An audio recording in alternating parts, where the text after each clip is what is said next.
લોહીના ખાબોચિયા ભરાયા છે. દ્રૌપદી આવીને જોયું, મારા 5 પુત્રોને કોને માર્યા? આ ઘોર કૃત્ય કોનું છે પ્રભુ? આ ઘોર કૃત્ય અશ્વત્થામાનું છે. પોતાના કેશ ખોલ્યા અને કહ્યું કે જ્યાં સુધી અમારા પુત્રોને જેને માર્યા છે એનું રક્ત લાવી એના રક્તથી મારા કેશ ન ભીંજું ત્યાં સુધી મારા કેશ નહીં બાંધું. સવારનો શંખ ફૂંકાયો એટલે અર્જુને પ્રભુને કહ્યું, પ્રભુ આ કૃત્ય કોનું છે? અશ્વત્થામાનું. તો અર્જુન, રથ ક્યાં લઈ જાઓ? અશ્વત્થામાની સામે રથ લઈ જાઓ. ભગવાન કૃષ્ણ પોતાનો રથ લઈ અને અશ્વત્થામાની સામે લાવ્યા. અશ્વત્થામા ધ્રુજવા લાગ્યો કે એમ મર્યા. સામે અર્જુન, એના હાથમાં ગાંડીવ, એની આગળ મધુસૂદન, એની ધજામાં ભગવાન હનુમાનજી. હવે મારું મૃત્યુ નિશ્ચિત છે. અશ્વત્થામાએ પોતાનો રથ ફેરવ્યો, ઊંધો રથ ફેરવી ત્યાંથી ભાગ્યો. અર્જુને ભાથામાંથી બાણ કાઢી બાણનો પ્રહાર કર્યો. અશ્વત્થામાના રથના પૈડા ઉપર બાણ વાગ્યું. રથ ભાંગીને ભૂકો થયો. અશ્વત્થામા નીચે પડ્યો. પ્રભુ, રથ ઉભો રાખો. કહે, કેમ? મારાથી રથમાં ન બેસાય. સામેવાળા યોદ્ધા પાસે રથ નથી. જુઓ તો ખરા, એ સમયમાં સામેવાળા હાથમાં શસ્ત્ર હોય તો હાથમાં શસ્ત્ર રખાય. સામેવાળા પાસે ગદા નથી, તૂટી ગઈ છે, તો નીચે મૂકી દેવાની, હાથથી યુદ્ધ કરવાનું. એ સમયે યુદ્ધમાં પણ ધર્મ હતો અને આજે ધર્મમાં યુદ્ધ થાય છે. પ્રભુ, હવે શું કરું? પાછળ દોટ મૂકી. ભગવાન કૃષ્ણે પણ દોટ મૂકી. અશ્વત્થામાને જોયું કે હવે છેલ્લું શસ્ત્ર છે બ્રહ્માસ્ત્ર. બ્રહ્માજીને યાદ કરી અર્જુન ઉપર બ્રહ્માસ્ત્રનો પ્રહાર કર્યો. પ્રભુ, હવે શું કરું? બ્રહ્માસ્ત્રની સામે બ્રહ્માસ્ત્રનો પ્રહાર કરો. સામસામા બ્રહ્માસ્ત્ર ટકરાયા. આખી પૃથ્વી બળવા લાગી. ભગવાનની સ્તુતિ કરી. ભગવાન કહે, અર્જુન, બંને બ્રહ્માસ્ત્રને પાછા ખેંચી લે. ગુરુ દ્રોણ, જેને પોતાના પુત્ર અશ્વત્થામાને બ્રહ્માસ્ત્રનો પ્રહાર કેમ કરવો એ શીખ્યું છે, પણ પાછા કેમ ખેંચવા એ નથી શીખવાડ્યું. એ તો અર્જુનને જ શીખવાડ્યું છે. બંને શસ્ત્રો પાછા ખેંચ્યા. અશ્વત્થામાને પકડી અને દ્રૌપદી પાસે લાવીને કહે છે કે તું કહે તો મસ્તક ધડથી અલગ કરી નાખું. અને ત્યારે એ સમયે આ ભારતની આર્ય નારી બોલે છે.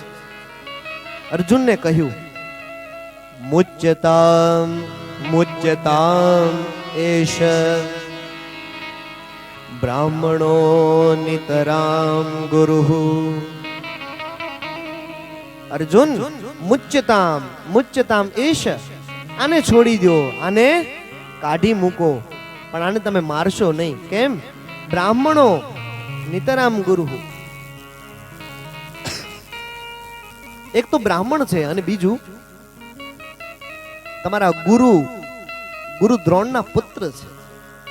તમે આને મારશો તો બ્રહ્મ હત્યા લાગશે અને આ બ્રહ્મ હત્યામાંથી ક્યારેય મુક્તિ મળતી નથી. હવે આનું કરવું શું? ભગવાન કે એનો રસ્તો મારી પાસે છે. એના માથાનો મણિ પ્રભુએ લીધો.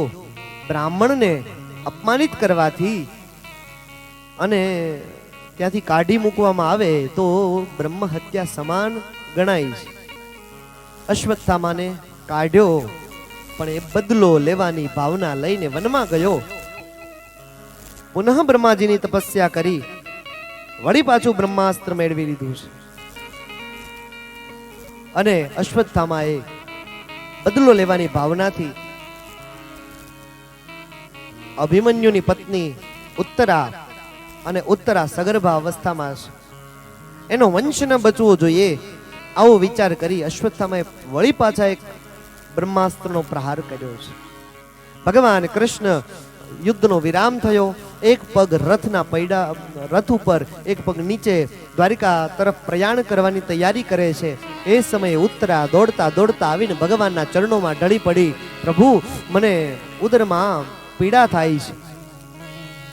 પાહી પાહી મહાયોગિન દેવ દેવ જગતપતે. હે પ્રભુ, હે દ્વારકાધીશ, ઉભા રહો. મામે ગર્ભો નિપાત્યતા, મને ઉદરમાં પીડા થાય છે, તમે મારી રક્ષા કરો.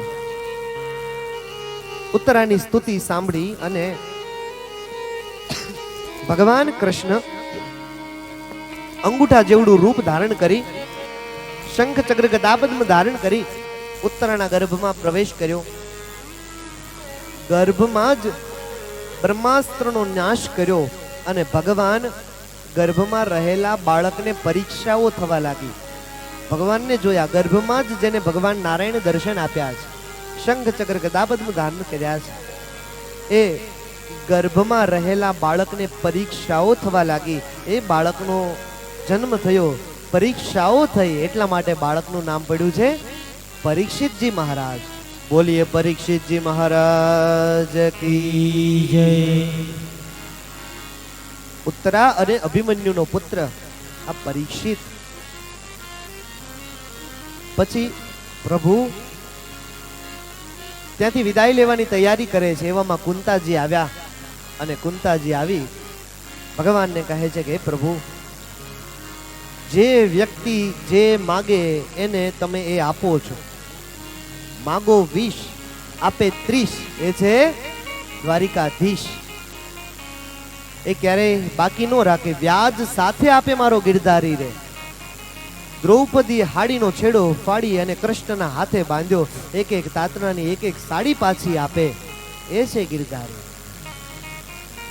કુંતાજી કહે, જે માગે એને તમે આપો છો, તો મારે કઈક માગવું છે. અરે બુઆ, તમારે શું જોઈએ છે? કુંતાજી કહે છે, વિપદઃ સંતુ નઃ શશ્વત, મને વિપત્તિ આપો, મને દુઃખ આપો, મને કષ્ટ આપો, મને વેદના આપો. આવા ભક્તો ક્યાંય જોયા છે? ભગવાન પાસે તો આપણે શું માંગતા હોઈએ છીએ? ગાડી, બંગલો, મોટર, બધું જ અહીંયા રહેવાનું છે, મર્યા પછી કાંઈ હારે આવવાનું છે. મને વિપત્તિ આપો કહે, પણ એનું કારણ શું? જુઓ, અમારી પાસે સુખ હતું, ઇન્દ્રપ્રસ્થ અમે નગર બનાવ્યું, ત્યારે તમે અમારી સાથે નહોતા. પછી જ્યારે મહાભારતનું યુદ્ધ પ્રારંભ થયું એટલે તમે અમારી હારે આવ્યા. હવે મહાભારત પૂરું થયું છે, તમે પાછા જાઓ છો. આગળ તો દુઃખ સારું છે કે તમે અમારી સાથે તો રહો છો. તો ભગવાન આપણને દુઃખ આપે ત્યારે ભગવાનને કહેવાનું થેન્ક યુ અને થેન્ક યુ કહેવાનું. ભગવાન પાસે ક્યારે સુખ ન માગી.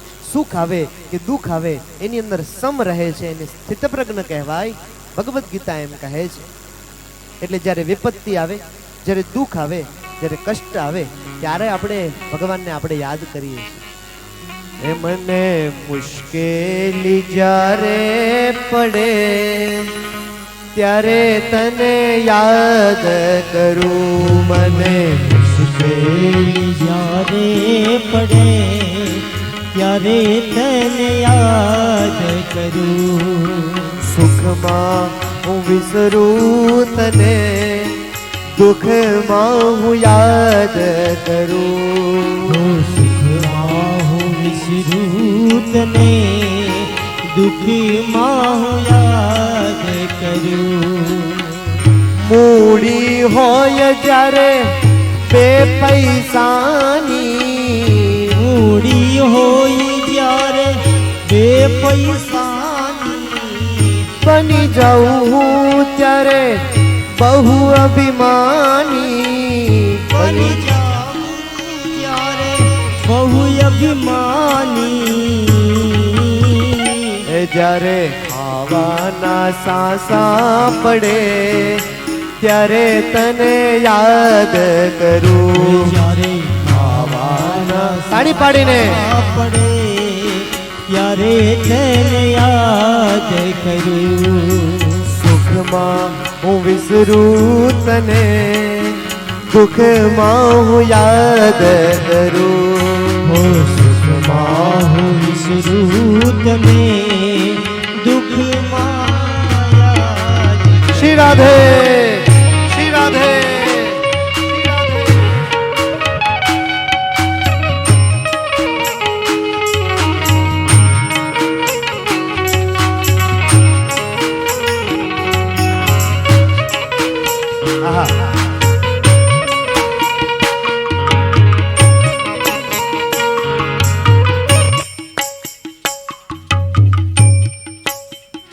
એને જાઉં પાણીડા પાવા માવા દિયો મને જાવા હે માવા દિયો મને ગાવા આજ સિજની રોકો છો મને માવા આજ સિજની રોકો છો મને માવા હે માવા દિયો મને જાવા હે માવા દિયો મને જાવા સુખમાં હું વિસરું તને દુઃખમાં હું યાદ કરું સુખમાં હું વિસરું તને દુઃખીમાં હું યાદ કરું જોબન જ્યારે હવે અંગમાં છલકે જોબન જ્યારે હવે અંગમાં છલીકે પાપો કરતા મારું મુખડું મલકે એ પાપ જ કરી તમારું મુખડું મલીકે એ જ્યારે કાયામાં પીડા પડે જ્યારે કાયામાં પીડા પડે ત્યારે તન યાદ કરું જ્યારે કાયામાં પીડા પડે ત્યારે તને યાદ કરું જ્યારે આપણી પાસે સંપત્તિ હોય વૈભવ હોય આજુબાજુમાં માણસો ફરતા હોય ત્યાં સુધી વ્યક્તિ ઘમંડમાં રહે અભિમાનમાં રહે છે હું કરતો હાલી નીકળમાં મોટપમાં નથી બહુ સારું લોટ પાણીનો લાડવો પકડાવશે બીજું બધું પરબારું 7 માળના મહેલ બનાવ્યા એમાં ફર્નિચર ન્યારું ન્યારું પણ એમાં 7 વેતનો સાથરો તારો બીજું બધું પરબારું સૌનું મૃત્યુ આવવાનું જ છે તો ઘમંડ શેનો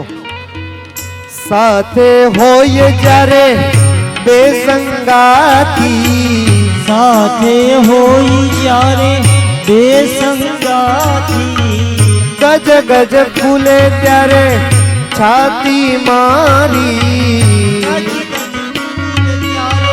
છાતી મારી એ જ્યારે કલડા મરવું પડે ત્યારે તને યાદ કરું જ્યારે કલડા મરવું પડે ત્યારે તને યાદ કરું મને મુશ્કેલી જ્યારે પડે ત્યારે તને યાદ કરું મને મુશ્કેલી જ્યારે પડે ત્યારે તને યાદ કરું ત્યારે તને યાદ કરું ત્યારે તને યાદ કરું જ્યારે દુઃખ આવે વિપત્તિ આવે ત્યારે આપણે ઈશ્વરને યાદ કરીએ છીએ કુંતાજીએ દુઃખ માંગ્યું છે ત્યારબાદ યુધિષ્ઠિર ભગવાન દ્વારિકાધીશ પાસે આવી પ્રણામ કર્યા હે પ્રભુ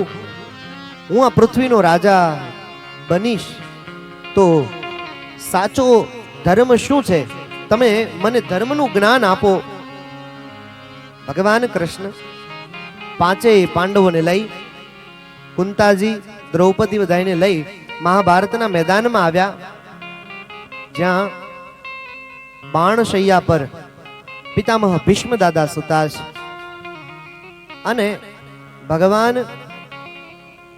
ભીષ્મ દાદાના ચરણો પાસે આવીને ઊભા રહ્યા સુતા છે એટલે ભગવાન ન દેખાયા એટલે અર્જુનને કહ્યું કે અર્જુન હજી તારા ભાથામાંથી 2 બાણ કાઢ એક બાણ આ ધરતીમાં મારી માં ગંગાને પ્રગટ કરે અંતિમ સમય આવે ત્યારે ગંગાનું પાન થાય અને બીજું બાણ મારા માથામાં મારું મસ્તક ઊંચું થાય અને મને કૃષ્ણના દર્શન થાય इतना तो करना स्वामी जब प्राण तन से निकले गोविंद नाम लेकर तब प्राण तन से निकले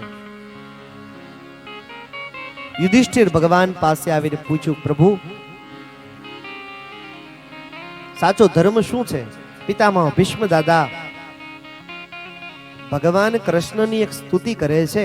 આ સ્તુતિને કહેવાય છે ભીષ્મ સ્તુતિ. કોઈ પણ સ્તુતિની શરૂઆત ઓમ શબ્દથી થાય, અથ શબ્દથી થાય, પણ આ સ્તુતિની શરૂઆત ઇતિ શબ્દથી થાય છે. અને પિતામહ ભીષ્મ દાદા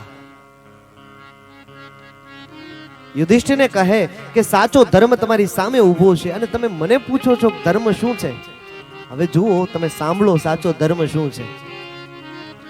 ઇતિમતિ રૂપ કલ્પિતા વિતૃષ્ણા ભગવતી સાત્વત પુંગવે વિભૂમિ સ્વસુખમુપગતે ક્વચિદ વિહર્તુમ પ્રકૃતિમુપેયુષિયદ્ભવ પ્રવાહ ઇતિમતિ રૂપ કલ્પિતા વિતૃષ્ણા.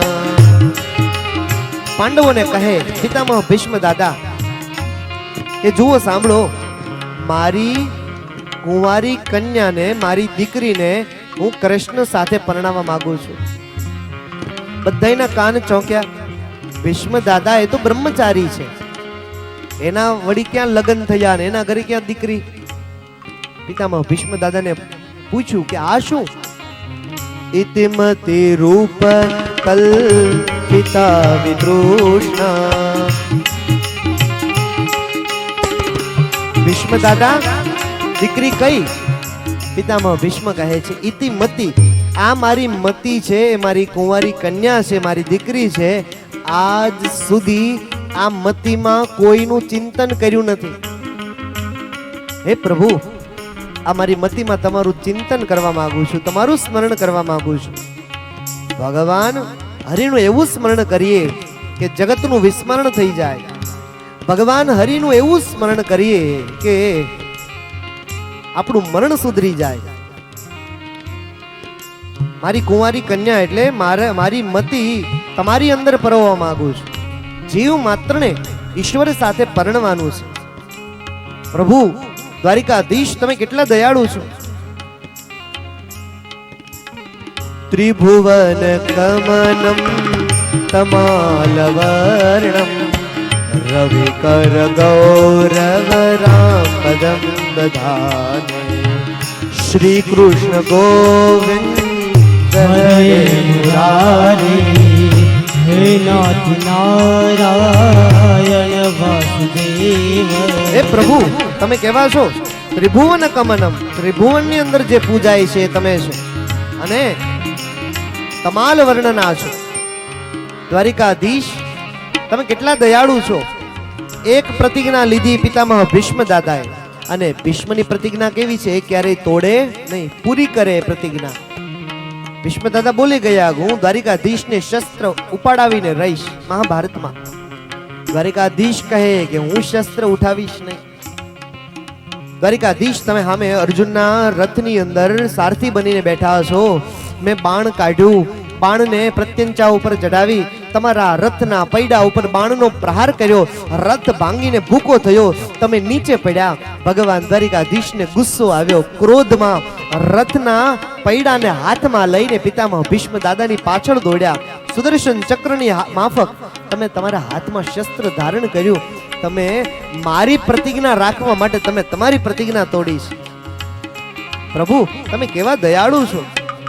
ત્રિભુવન કમનમ તમાલવર્ણમ રવિકર ગૌરવ રામપરમ દધાને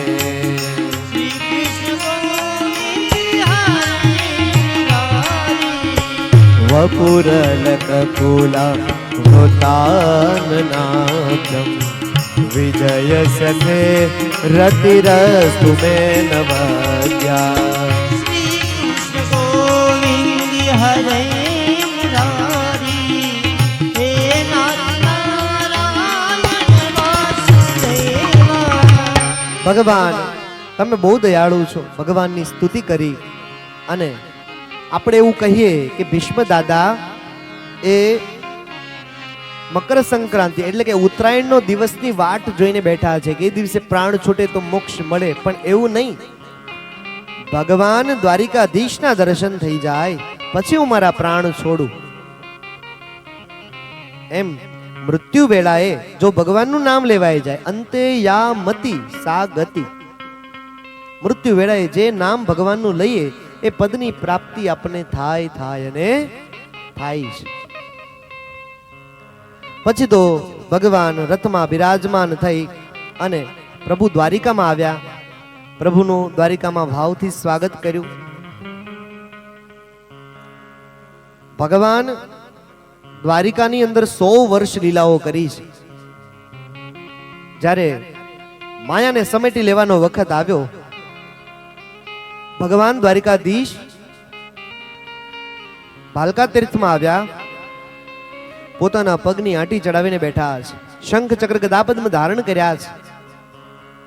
જરા નામનો પારધી આવી ભગવાનના ચરણોમાં બાણ વાગ્યું, પ્રાણ છૂટ્યા અને ભગવાન સ્વધામ ગમન કર્યું. આ વાતની જાણ પાંડવોને થઈ. પાંડવો હાડ ગાળવા માટે હિમાલય ગયા. ભગવાન કેદારનાથની પૂજા કરી, બદ્રિકાશ્રમમાં આવ્યા, બદ્રીનાથ ભગવાનની પૂજા કરી અને સ્વર્ગારોહિણી તરફ પ્રયાણ કર્યું છે. પાંડવોએ સ્વધામ ગમન કર્યું એટલે આ અભિમન્યુ નો પુત્ર પરીક્ષિત આ પૃથ્વીનો રાજા બને છે. ભગવાન કૃષ્ણ ગયા અને કળિયુગનો પ્રારંભ થયો છે. પૃથ્વીનો રાજા પરીક્ષિત છે અને હજી 230 વર્ષ પૂરા થયા છે. એવામાં આ પૃથ્વીનો રાજા પરીક્ષિત એને કળિયુગના લક્ષણો દેખાવા લાગ્યા.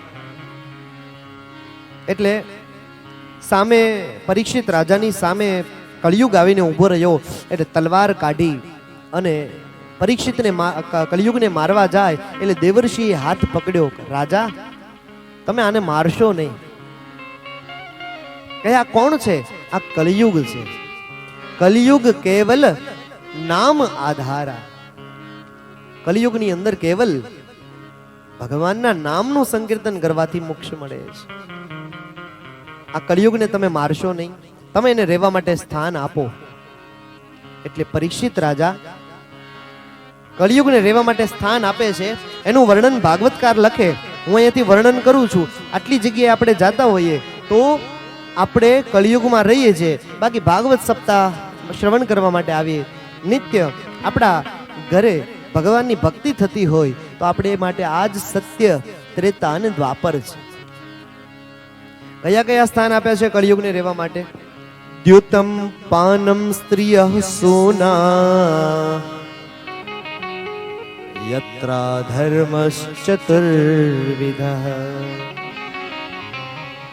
દ્યુતમ શબ્દનો અર્થ થાય જ્યાં જુગાર રમાતો હોય ત્યાં કળિયુગનો વાસ રહેલો છે. અને હાર્યો જુગારી બધાને ખબર છે, જ્યાં જુગાર રમાતો હોય ત્યાં કળિયુગનો વાસ રહેલો છે. આપણે ખબર નહીં, આ ભીમ 11 આવે અને જન્માષ્ટમી આવે ને એની પ્રથા કોણે ચાલુ કરી છે ને એને ગોતું છું હું તો. પછી તો એ પાનાની રમત હોય કે પછી પેલું મોબાઈલમાં ડ્રીમ 11 એ કરે ને 51 રૂપિયા નાખીને કરોડની આશાથી બેહે, પછી હોય એ બધું ખાલી થઈ જાય, પછી ખાલી કરેલું રિકવર કરવા હાટું પાછા પૈસા નાખે. જ્યાં જુગાર રમાતો હોય ત્યાં કળિયુગનો વાસ રહેલો છે. ભાગવત લખે છે દ્યુતમ પાનમ. બીજો શબ્દ આપ્યો છે પાનમ, એટલે કે મદિરાનું પાન કરતો હોય ત્યાં કળિયુગનો વાસ રહેલો છે. દારૂનું સેવન. પણ મારી વ્યાસપીઠ કંઈક અલગ અર્થ કરે છે. એકલું ખાલી મદિરાનું પાન નહીં, તમામ પ્રકારના વ્યસન હોય ત્યાં કળિયુગનો વાસ રહેલો છે. ઓલી માવાઓ બનાવે ને, માવામાં પછી પેલી પડીકી નાખે ને, પડીકી ઉપર વીંચી દોરેલો હોય કે આ ખાવાથી કેન્સર થાય છે, તોય હારા બધા ઉલાળે છે. બોલો. અને હું કહું ને કોઈ જગ્યાએ તો એમ કે બાપુ એ તો નથી ખાતા, એને થાય છે.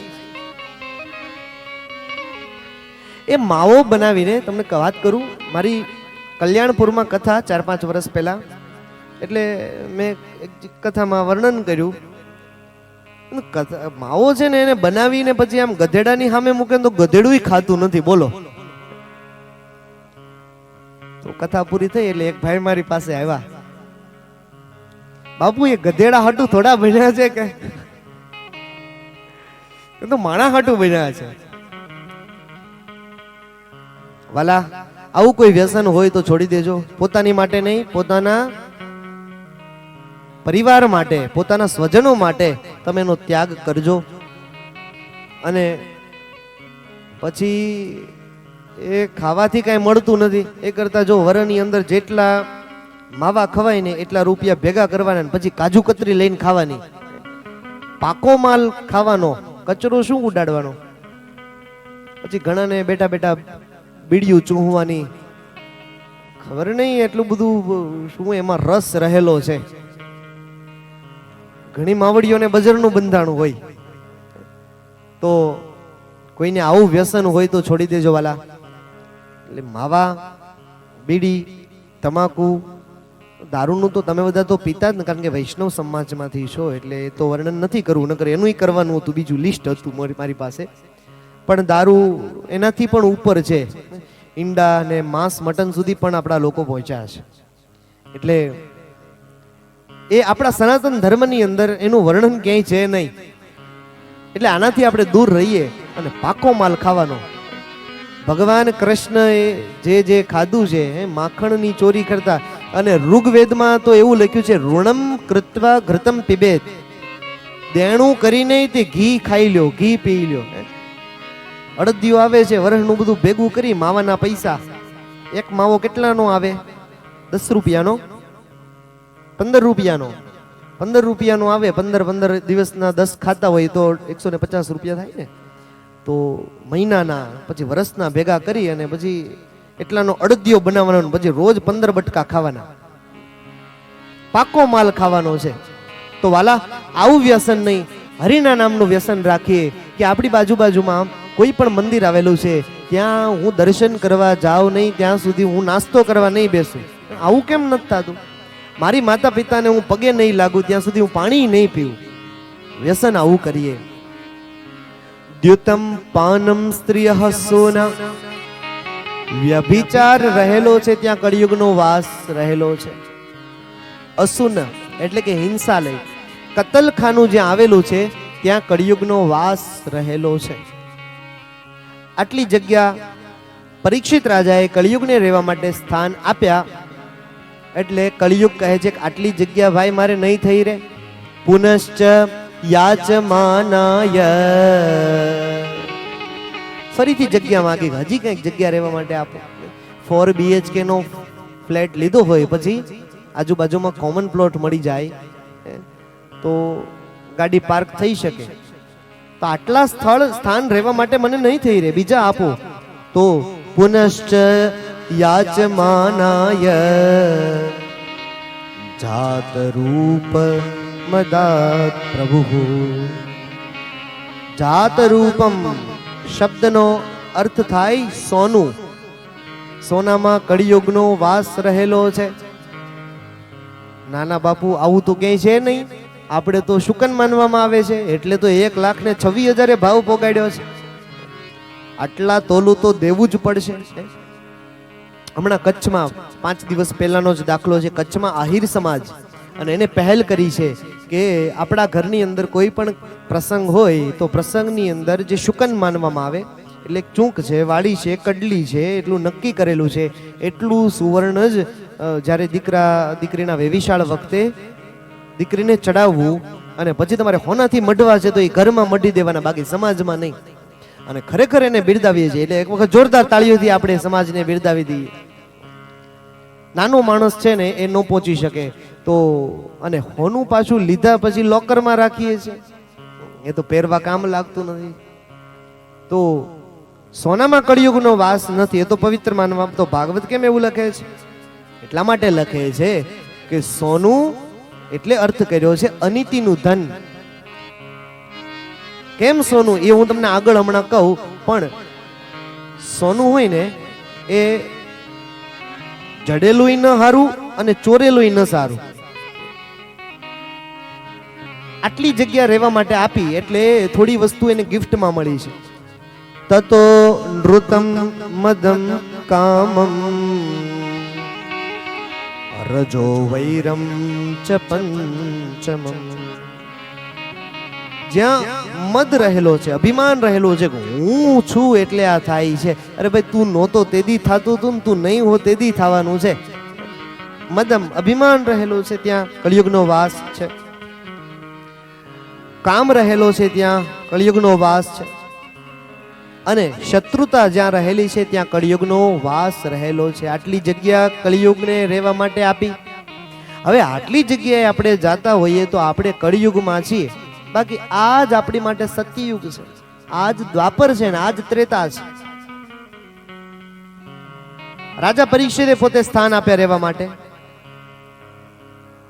એક દિવસ બન્યું એવું, રાજા પરીક્ષિત મનમાં વિચાર કર્યો કે મારા બાપ દાદા વડવાઓએ મોટા મોટા યુદ્ધ કર્યા છે, મહાભારત જેવું મોટું યુદ્ધ કર્યું છે, તો એ યુદ્ધ કર્યા પછી કેટલી સંપત્તિ ભેગી કરી છે લાવું જોવો તો ખરા. પોતાના મહેલનો પટારો ખોલ્યો, પટારાની અંદર એક સોનાનો મુંગટ જોયો, નવરત્ન જડિત મુગટ. આ મુંગટ કોનો છે? જરાસંઘનો મુંગટ છે. કોનો છે? મગધ દેશનો રાજા જરાસંઘ. રોજ જરાસંઘ બહાર ઊભો રહે, બહાર લાંબી લાઈન થઈ હોય, જે વ્યક્તિ જે માગે તે એને દેવાનું. સોનું માગે, ધન માગે, દેનું માગે, સંપત્તિ માગે, જે માગે તે દેવાનું. હવે આવો દાનવીર રાજા હોય એનો મુંગટ કેવો હોય? જરાસંઘની એ લાઈનમાં આમ તો 17 વખત ભગવાન કૃષ્ણ સાથે યુદ્ધમાં હારીને ગયો, 18મી વખત કાલિયવનને લઈને આવ્યો એટલે ભગવાન રણ છોડીને ગયા, રણછોડ કહેવાયા. રાજસૂય યજ્ઞ શરૂ અને ત્યાં અર્જુન, ભીમસેન અને ભગવાન કૃષ્ણ મગધ દેશમાં આવ્યા અને એ લાઈનમાં ઊભા રહ્યા. દ્વારિકાધીશને નજીક આવીને જોઈ, આ તો દ્વારિકા વાળા છે, માગી લે ભાઈ, આ લાઈનમાં છો તો માગવું પડશે. શું જોઈએ છે? ભગવાન કહે યુદ્ધ જોઈએ છે. કહે શું? દ્વંદ્વ યુદ્ધ તારી સાથે. જરાસંઘ કહે એકવાર મારી સાથે યુદ્ધમાં હારીને રણ છોડીને જાય એની સાથે હું યુદ્ધ કરતો નથી. તો આ અર્જુન છે. અર્જુન એ ધનુર્વિદ્યા વાળો છે, મને ધનુર્વિદ્યા આવડતી નથી, હું તો ગદા વાળો છું. અરે તો આ ભીમસેન અમારી સાથે છે. આમાં ભીમસેન કહે પ્રભુ આમાં હોળીનું નારિયેળ મને કેમ બનાવો છો? ભીમસેન આ હોળીનું નારિયેળ એ જરાસંઘ છે. હવે યુદ્ધ કરવા આવ્યા, 10,000 હાથીઓનું બળ જેની ભુજામાં છે ભીમસેન યુદ્ધ કરે. જરાસંઘ પાસે માયાવી શક્તિઓ, 2 કટકા કરી નાખે, પાછા કટકા આવીને જોઈન્ટ થઈ જાય, પાછો કટકો કરે. થાકીને ભગવાનના ચરણોમાં પડ્યો. ભીમસેન કહે પ્રભુ હવે શું કરું? આ જ્યારથી યુદ્ધ કરતો ભીમ ત્યારથી એની નજર જરાસંઘના મુંગટમાં છે. કેટલો સુંદર મુંગટ છે. યુદ્ધ પૂરો થાય એટલે આ રાજાના માથામાંથી મુંગટ લઈ અને હું મહેલના પટારામાં મૂકી દઈશ અને હું જેથી રાજા બનું. અત્યાર સુધી હું નહોતું પણ હવે હું આવ્યો. હું જેથી રાજા બનું તેથી આ મુંગટ મારા મસ્તક ઉપર ધારણ કરીશ. એ માથાનો મુંગટ ભગવાને નીચેથી સળી લીધી, 2 કટકા કર્યા, ઊંધી દિશામાં ફેંક્યા, શિવલિંગ બનાવ્યું. ભીમસેન સમજી જાય. જરાસંઘના કટકા કરી ઊંધી દિશામાં ફેંકી શિવલિંગનું નિર્માણ કર્યું. બંને કટકા ભેગા ન થયા. પછી ભગવાને કહ્યું હાલો આપણે કાર્ય પૂરું થયું, પ્રભુ તમે જાઓ, મારું એક કાર્ય બાકી છે. ભગવાન સમજી ગયા. જરાસંઘના માથામાંથી મુંગટ ન નીકળ્યો એટલે મસ્તક ઉપર પગ મૂકી અને મુંગટને ખેંચ્યો, હંતાડી અને પોતાના ઘરે લાવીને પટારામાં મૂકી દીધો. હું જેથી રાજા બનું તેથી ધારણ કરીશ. જો કોઈનું લૂંટેલું હોય, ચોરેલું હોય, છીનવેલું હોય એવું ધન કદાચ ઘરમાં આવે તો આપણે તો ભોગવી શકતા નથી, આપણી પેઢી કોઈ ભોગવી શકતી નથી. એ જરાસંઘનો મુગટ લઈને એ હોનું હતું એટલે જાત રૂપમ શબ્દ મૂક્યો છે વેદવ્યાસજી. સોનાનો મુંગટ જે ભીમસેન પોતાના પટારામાં મૂક્યો, આ પટારો ખોલ્યો. રાજા પરીક્ષિત કહે કે મારા બાપ દાદાએ કેવા મોટા મોટા યુદ્ધ કર્યા છે અને કેટલો સુંદર મુંગટ છે, લાવો જોઉં તો ખરા કેવો છે. નવરત્ન જડિત મુકુટને લઈને પરીક્ષિત રાજાએ પોતાના મસ્તક પર ધારણ કર્યો છે. આ મસ્તક પર ધારણ કરતા મતિ બગડી, પોતે જ કળિયુગને રહેવા માટે સ્થાન આપ્યા અને પોતાને જ નડે છે. રાજા પરીક્ષિત અશ્વ ઉપર આરૂઢ થઈ અને શમીક ઋષિના આશ્રમે આવે. શમીક ઋષિ નેત્રો બંધ કરીને બેઠા છે. રાજા આવ્યા એનું ધ્યાન નથી. કોઈ રાજા આવે, ગુરુ આવે, સંત આવે, ઊભા થઈ અને આદર સત્કાર કરવો જોઈએ. પણ ઋષિને ખબર નથી રાજા આવ્યા છે એટલા માટે, બાકી તો ઊભા થાત. પણ પરીક્ષિત રાજા આવીને વિચાર કરે છે કે હું આ પૃથ્વીનો રાજા, અત્યાર સુધી હું નહોતો પણ હવે હું આવ્યો, હું આ પૃથ્વીનો રાજા. અને આ ઋષિ મારું સ્વાગત ન કર્યું, સ્વીકાર ન કર્યો. બાજુમાં પડેલો મરેલો સાપ લઈ અને શમીક ઋષિના ગળામાં વીંટોળી દીધો. રાજા પાછો આવ્યો, મુંગટ કાઢ્યો. રાજા વિચાર કરે, અરે મેં આ શું કરી નાખ્યું? એક ઋષિના ગળામાં મેં મૃત સર્પ પધરાવ્યો છે, આનો દંડ મને મળવો જોઈએ. શમીક ઋષિના પુત્ર શૃંગી સ્નાન કરવા જળાશયમાં ગયા. ત્યાંથી પાછા આવ્યા, પોતાના પિતાના ગળામાં મરેલો સાપ જોયો છે. અને એ જ સમયે હાથમાં જળ લઈ તુરંત બોલી ઉઠ્યા, ઇતિ લંઘિત મર્યાદમ સપ્તમે તક્ષકે હની. જેને મારા પિતાના ગળામાં મરેલો સાપ પધરાવ્યો છે, આજથી 7મા દિવસે તક્ષક નામના નાગથી એનું મૃત્યુ થશે, શ્રાપ નીકળી ગયો. શમીક ઋષિ ઊભા થયા, અરે શૃંગી તે આ શું કરી નાખ્યું? આમાં પરીક્ષિતનો વાંક નથી.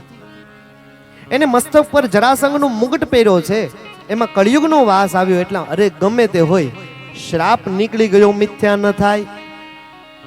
શિષ્યોને મોકલ્યા, તમે જાઓ, ઘરે જઈ પરીક્ષિત રાજાને કહો કે તમને શ્રાપ લાગ્યો છે.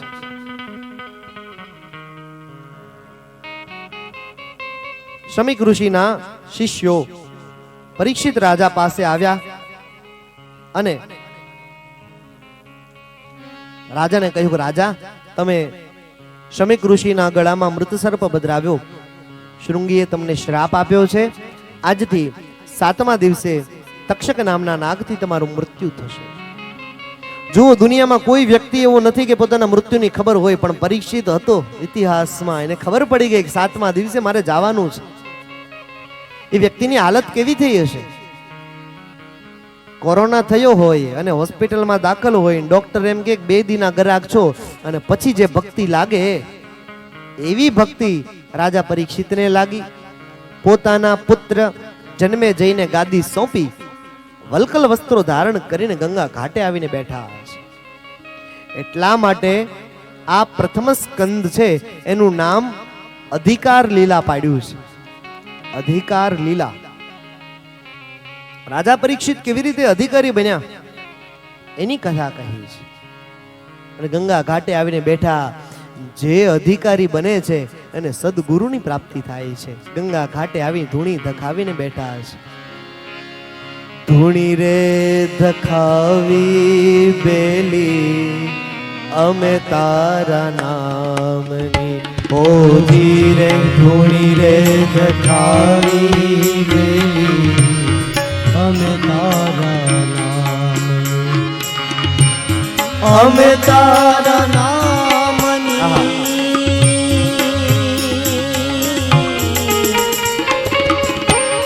અમે તારા નામની, અલખ તારા નામની રે, ધૂણી રે ધખાવી બેલી અમે તારા નામની, ધૂણી રે ધખાવી બેલી અમે તારા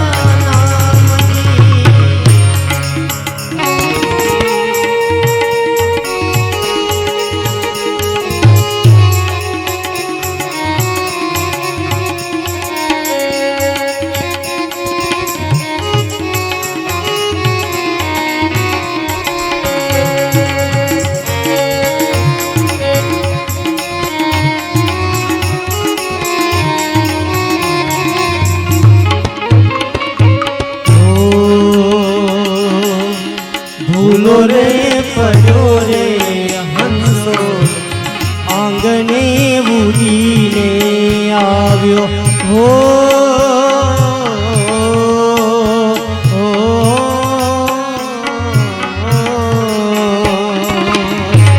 તન મનથી તરછોડાયો માર્ગ માર્ગી અથડાયો ગમના પડે રે જીવને ઓ ગમના પડે રે જીવને ગમના પડે જીવને ઠાકર તારા નામની રે ધૂણી રે લગાવી દેવી અમે તારા ધૂણી રે ધકાવી બેઠી અમે તારા નામની ધૂણી રે ધકાવી દેવી અમે તારા નામની ધૂણી રે ધકાવી દેવી અમે તારા નામની. રાજા પરીક્ષિત ગંગા ઘાટે આવીને બેઠા છે. જે અધિકારી બને એને સદગુરુ સ્વરૂપે સુખદેવજી મહારાજ પસાર થયા અને સુખદેવજી મહારાજને પ્રશ્નો મૂક્યા છે. હવે જુઓ, આ પ્રશ્ન કેવલ પરીક્ષિતના જ પ્રશ્ન નથી, આપણા સૌના પ્રશ્નો છે. પરીક્ષિત રાજા કહે, સુખદેવજી મહારાજ, મારી પાસે કેવલ 7 દિવસ છે, એવું હું શું કરી નાખું કે મને ભગવાન મળે? વાત એ સાચી, આપણી પાસે પણ કેવલ 7 દિવસ છે. વરિયાન એશતે પ્રશ્ન કૃતો લોકહિતમ નૃપ. રાજા, તારે આમાં ડરવાની જરૂર નથી. અઘરું બનાવે એને ગુરુ નો કહેવાય, હેલું કરી દે એનું નામ ગુરુ કહેવાય. રાજા, ખડવાંગ નામનો રાજા પોતાના 2 ઘડીના આયુષ્યને જાણીને મુક્તિને પામ્યો હતો. રાજા, તમારી પાસે તો 7 દિવસ છે, તમારે શું કરવાનું છે? 3 માર્ગ બતાવ્યા મોક્ષ પ્રાપ્તિ માટેના. તસ્માત ભારત સર્વાત્મા ભગવાન ઈશ્વરો હરિ. ભગવાનને મેળવવા માટે 3 માર્ગ બતાવ્યા છે. શ્રોતવ્ય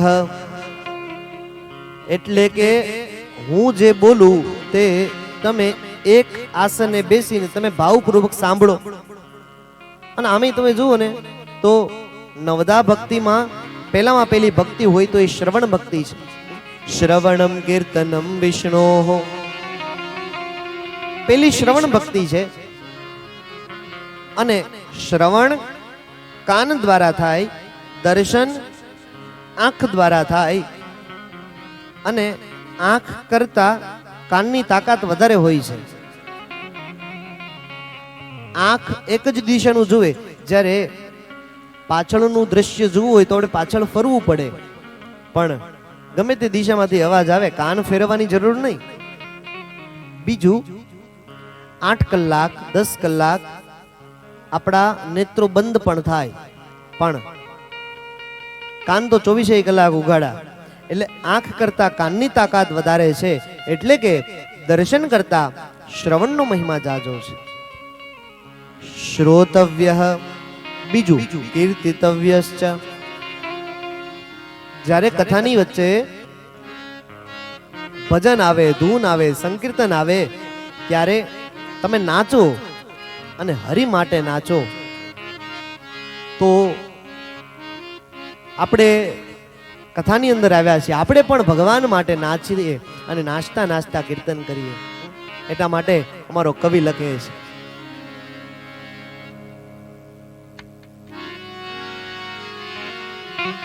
હે તાળી પાડો તો મારા રામની રે, બીજી તાળી ના હોય જો વાલા. આવો રામની રે બીજી તાળી ના હોય જો. આપણે જ્યારે સંકીર્તન કરવા માટે આવ્યા છીએ ત્યારે પોતાના સ્થળ ઉપર ઊભા થઈ અને જે લોકોના પગ હાજા છે એ લોકો રમવા માટે આવી જશે. બડે ભાવ છે, બડે ભાવ છે. શ્રી રાધે, શ્રી રાધે.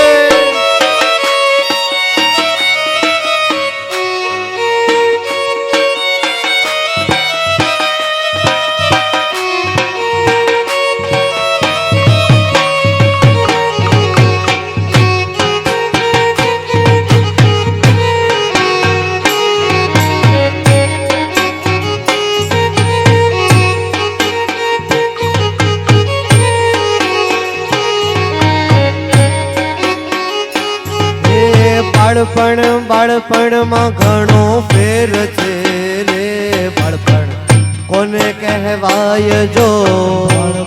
બાળપણમાં ઘણો ફેર છે રે બાળપણ કોને કહેવાય જો. બાળપણમાં ધ્રુવજીને હરી મળ્યા રે બાળપણ એને કહેવાય જો. બાળપણમાં ધ્રુવજીને હરી આપણે રાઉન્ડ બનાવીએ, રાઉન્ડ. કહેવાય જો.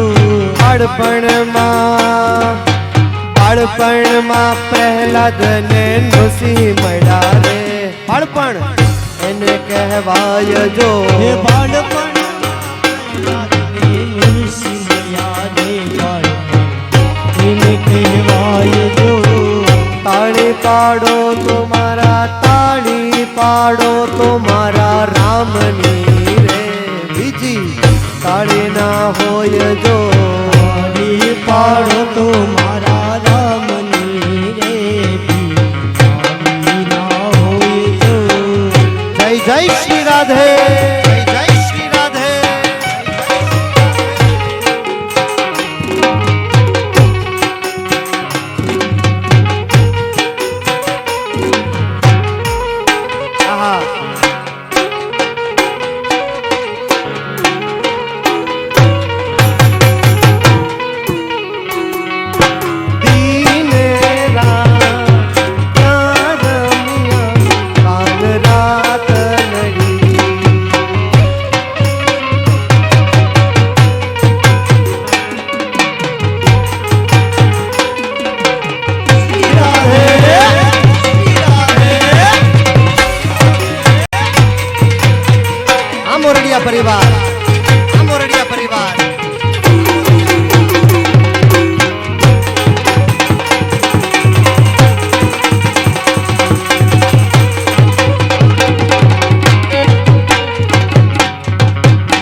વાલાયા તો વાલકનું છે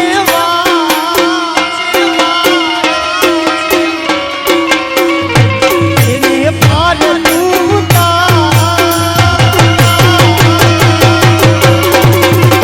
વાલાયા તો વાલકનું છે એને પાર તું તાર મારી આવે દીને યાર રમિયા કાન રાતલની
મારો કાનજી કંઠ ખોડીલો મારો કાનજી મારું સાસરી એ મારું સાસરી મારું સાસરી ગોપુદામ સૈયરિયાલો રે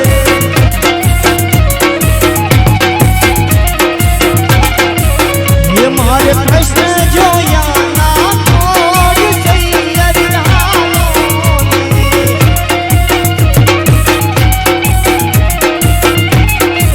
રે માતા ઉમિયાને લાગુ પાય હરિ હરિહાલો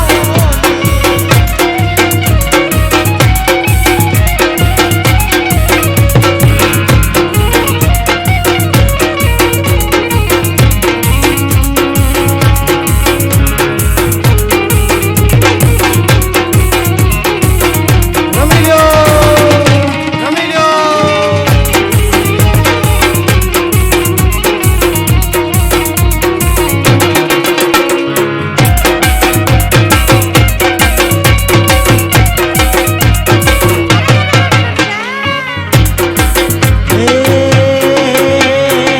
ગળો છે ગોળ મેળે મીઠી છે હાકર ગળો છે ગોળ મેળે મીઠી છે હાકર મને વાલો છે મારો દ્વારિકાનો ઠાકર એ માથું રમાવું છું રોજી એની આગળ માથું રમાવું છું રોજી એની આગળ મને વાલો છે મારો દ્વારિકાનો ઠાકર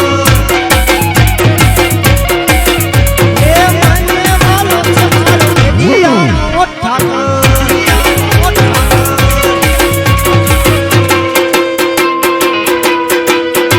શ્રી રાધે શ્રી રાધે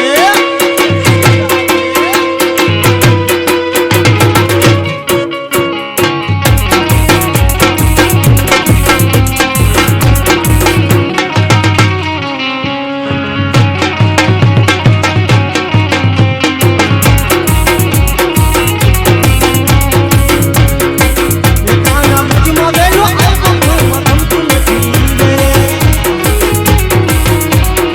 એ કાના મુજમાં વેલો આવ્યો ઘરમાં ગમતું નથી એ કાને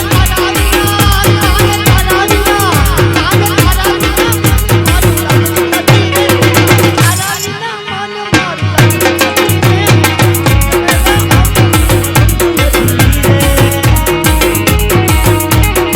એ કાને મુજમાં વેલો આવ્યો ઘરમાં ગમતું નથી રે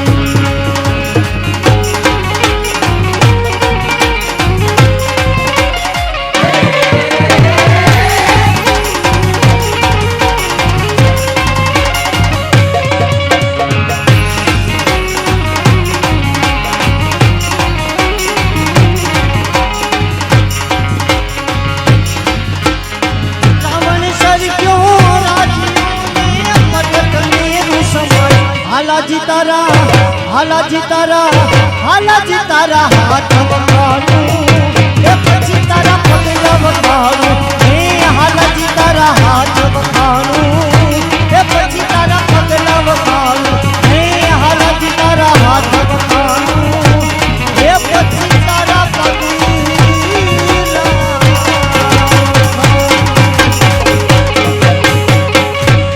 બોલીએ દ્વારિકાધીશ કી જય બોલીએ ગોપાલ લાલ કી જય સૌ પોતપોતાનું સ્થાન ગ્રહણ કરી લેશો.